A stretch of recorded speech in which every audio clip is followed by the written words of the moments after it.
കേരളം അന്നുവരെ കേട്ടിട്ടില്ലാത്ത ഒരു ക്രൂരതയായിരുന്നു നന്ദൻകോട് കൂട്ടക്കൊലപാതകം. മാതാപിതാക്കളെയും സഹോദരിയെയും ബന്ധുവിനെയും കേതൽ ജിൻസൺ രാജ എന്ന ചെറുപ്പക്കാരൻ കൊലപ്പെടുത്തിയത് എന്തിനെന്ന് ഇപ്പോഴും സംശയങ്ങൾ പലതാണ്.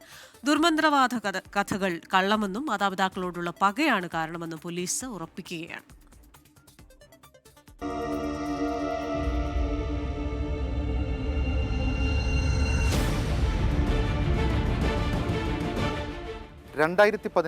ഏപ്രിൽ 8 ക്ലിഫ് ഹൗസിന് സമീപത്തെ ബെയിൻസ് കോമ്പൗണ്ടിലുള്ള 117 നമ്പർ വീട്ടിൽ നിന്നും പുക ഉയർന്നു.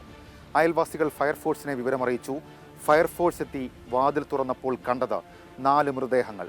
പ്രൊഫസർ രാജ തങ്കം, ഭാര്യ ജീൻ പത്മ, ഇവരുടെ മകൾ കരോളിന, ബന്ധുവായ ലളിത.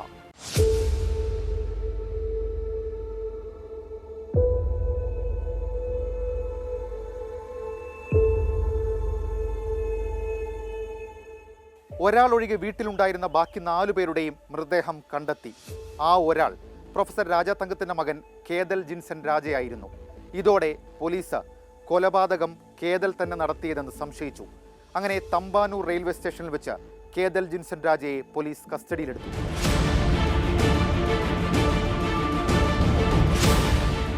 ആ ക്രൂര കൊലപാതകങ്ങൾ പ്രതി നടത്തിയത് ഇങ്ങനെ: 2017 ഏപ്രിൽ 5 ഉച്ചയ്ക്ക് മുൻപ് താൻ ഉണ്ടാക്കിയ പുതിയ ഗെയിം കാണിച്ചു തരാമെന്ന് പറഞ്ഞ് അമ്മ ജീൻ പത്മയെ കേതൽ 2ാമത്തെ നിലയിലുള്ള മുറിയിലേക്ക് വിളിച്ചു വരുത്തി.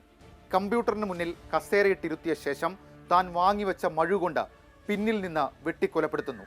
അതേ ദിവസം വൈകുന്നേരത്തതിനു മുൻപ് അച്ഛൻ രാജാ തങ്കത്തെയും സഹോദരി കരോളിനെയും വെട്ടിക്കൊലപ്പെടുത്തി. മൃതദേഹങ്ങൾ മുറിയിൽ സൂക്ഷിച്ചു. തൊട്ടടുത്ത ദിവസം ബന്ധുവായ ലളിതയും ഇതേ രീതിയിൽ തന്നെ കൊലപ്പെടുത്തുന്നു.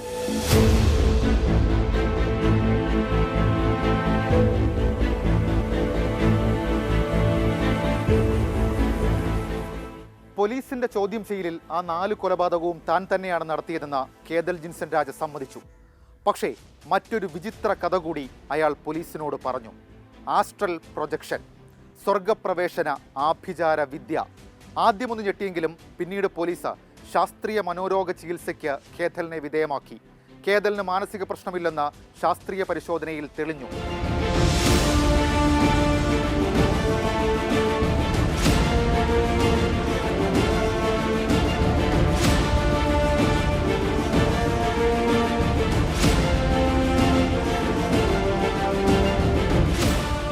ഏഴാം തീയതി രാത്രിയാണ് ആദ്യമായി മൃതദേഹങ്ങൾ മുറിക്കുള്ളിട്ട് കത്തിക്കാൻ കേതൽ ശ്രമിച്ചത്. വീട്ടിലുള്ളവരൊക്കെ വീട്ടിൽ തന്നെ ഉണ്ടെന്ന് വരുത്തി തീർക്കാൻ കേതലിൻ്റെ പലതരത്തിലുള്ള ശ്രമങ്ങൾ, നുണക്കഥകൾ. ഇതിൻ്റെയൊക്കെ അവസാനം 8ാം തീയതി കേതൽ മൃതദേഹം വീടിനുള്ളിട്ട് കത്തിക്കാൻ ശ്രമിക്കുന്നു. അതിനിടയിൽ തീ മുറിയിലേക്ക് പടരുന്നു. ഈ ക്രൂര കൊലപാതകങ്ങളുടെ കഥ പുറം ലോകമറിയുന്നു.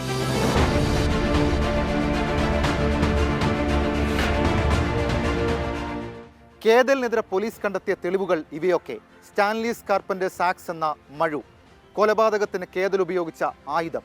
ഈ ആയുധം കേതൽ അയാളുടെ ഫ്ലിപ്കാർട്ട് അക്കൗണ്ട് വഴി ഓർഡർ ചെയ്ത് വാങ്ങിയതാണെന്ന് പോലീസ് തെളിവടക്കം കണ്ടെത്തി.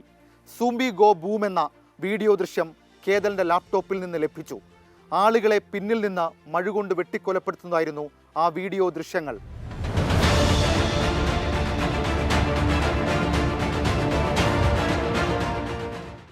സംഭവബഹുലമായിരുന്നു നന്ദൻകോട് കൂട്ടക്കൊലപാതകത്തിൻ്റെ അന്വേഷണവും വിചാരണയും ഒക്കെ.